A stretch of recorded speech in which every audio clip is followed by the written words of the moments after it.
রিক্সা চালানো বন্ধ করে দেয় তাহলে আমরা নিজেরা খাবো না ঘরে যাব।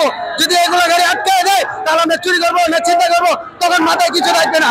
গাড়ি কিনছি কিস্তি উঠাইছি, প্রতিদিন টাকাটা দিতে দিব, এটা কি আপনাদের গাড়িতে দিবেন না আমাদের গাড়িতে দিব? আমাদের উচিত ছিল এক জায়গায় কথা বললা পুলিশ প্রশাসন আসলে সবার সেবা নিয়ে তারপরেই বললাম, রাস্তায়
বেশি দাবি না, আমাদের এই মহল্লার মধ্যে চলতে দেখ, আর মেন রোডে আমাদের একটা টাইম করে দেখ, আমরা একটা টাইমে আমরা মেন রোডে উঠবো।